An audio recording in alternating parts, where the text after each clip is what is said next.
Hi everyone, welcome to my channel.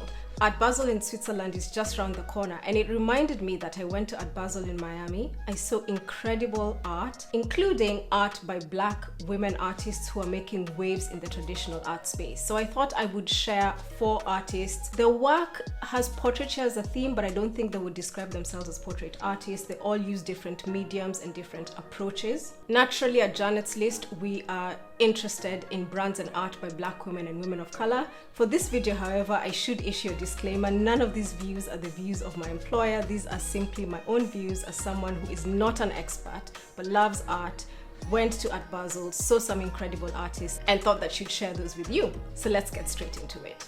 So the first artist I'm going to cover today is Bisa Butler. There we are walking through Art Basel Miami, and we see this incredible piece. It is salt and pepper in that characteristic pose that we know, and that is a photograph that was actually taken by Janet Beckman, and it stopped us in our tracks. So the piece itself is called Hot, Cool and Vivacious, which is how we all hope that we can describe ourselves. So this piece was a textile quilted piece. It looks like a painting, but actually there is no paint on it. Bisa has quite a painterly style. So the piece had silk, vinyl, wool, glitter in it, and it was just amazing. One of the things that I absolutely loved about it as well was seeing the African wax print in it, which is a material that Bisa tends to use in a lot of her work. Honestly, pictures do not do this piece justice. It is so majestic. It is incredibly tactile. It is incredibly deep as well. There are lots of layers to her work. And for me, I had that personal connection as well. I was at Art Basel Miami with a good friend of mine who lives in another country. And so we had both traveled to Miami, not just for the art, but also to see each other, for work, to hang out, for a variety of reasons. Anyway, why this piece was so resonant for the two of us is because one of our favorite gigs of all time was when we went for the Salt and Pepper gig in London. So you can imagine that we're at Art Basel seeing this piece with Salt and Pepper. We're together, we love the group, and it was just like a full circle moment.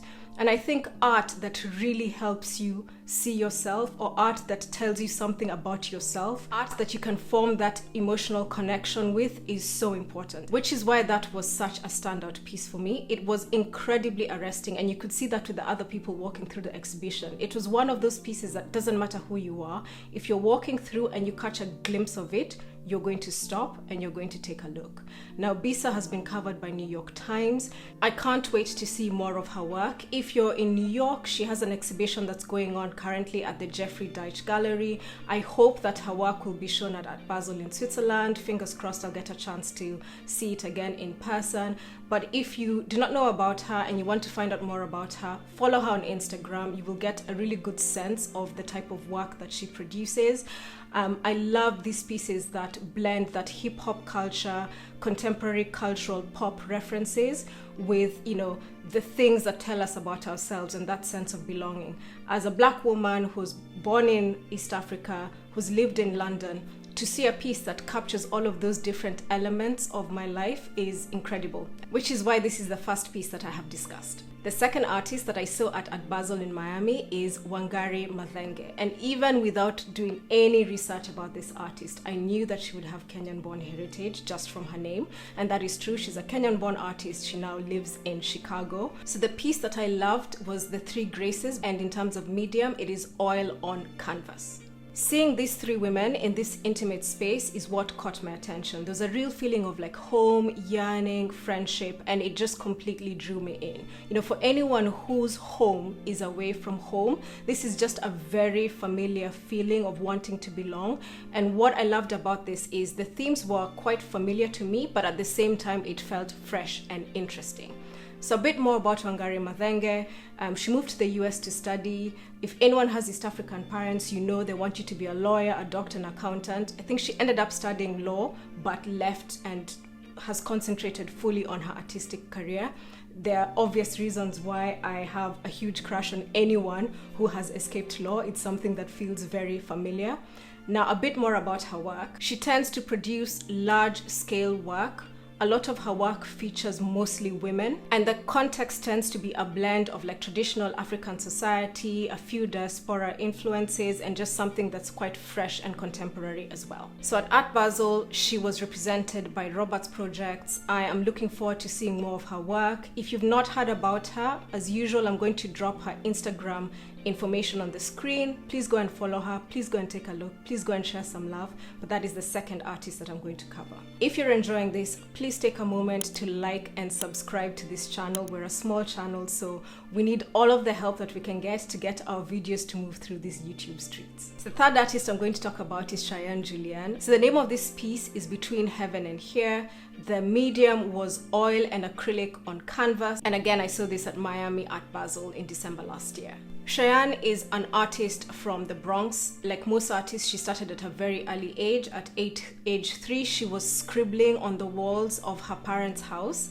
But unlike other parents who might reprimand their child, her parents actually encouraged her work. And what they would do is they would paint over the surfaces that she'd drawn on to give her a fresh canvas to continue to draw and paint. And I think her parents still live in the same house to this day that she started drawing on the walls. When Cheyenne was asked about her work, this is what she said. "My mind can be a very dark, jumbled place, so a lot of that comes through humorously in the work. The work comes from my anxiety." So you can see that her work is a way for her to examine her thoughts, to draw at her anxieties, and just her way of trying to make sense of the world through the pieces that she produces. She's produced some significant work. Her work has been acquired by the Whitney Museum and it's in their permanent collection. And again, if you'd like to find out more about Cheyenne's work, please check out her Instagram. I'm going to drop the details here and in the description box below so you can go and take a look. But that was the third piece that I liked at Art Basel. The fourth artist I want to speak about is Nina Chanel Abney. I've had the pleasure of being able to say hi to her very quickly, and this was in France for NFT Paris. Nina is a traditional established artist who has more recently delved into the Web3 space. And that's one of the things I love about Web3 is it is helping to democratize art, and it is helping people who perhaps didn't think of themselves as having an interest in art, starting to delve and dig in. So again, I'm walking through Art Basel Miami and I see this work and I'm like, that looks like Nina Chanel Abney. Now, I had never actually seen her traditional work. I had seen more of her NFT pieces, but as soon as I saw them, I knew exactly who she was. And what I loved is the way that she was bridging like the traditional work and the NFT practice.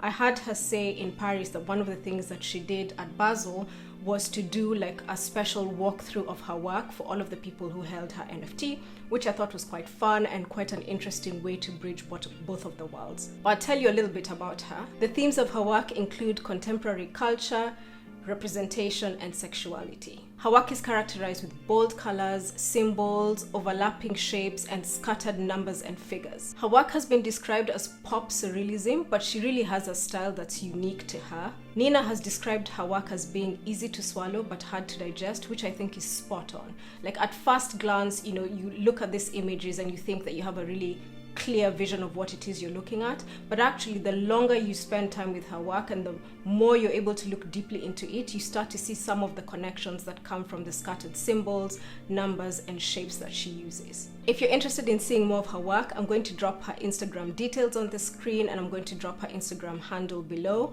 If you're in the Web3 NFT space as well, definitely check out her collection called Nina's Super Cool World. I believe she's also the co-founder of Goda, so that's definitely something else that you should check out as well. So there we have it, 4 incredible Black women artists who are making waves in the traditional art space. I am no art expert. I'm just sharing what I love and the work that just stopped me in my tracks. There is a lot more where that came from. If you're interested in art, if you're interested in brands by Black women and women of color, I'm going to pop a couple of videos to my left and to my right and in the description box below. Thank you so much for spending time with me, and I will see you in the next video.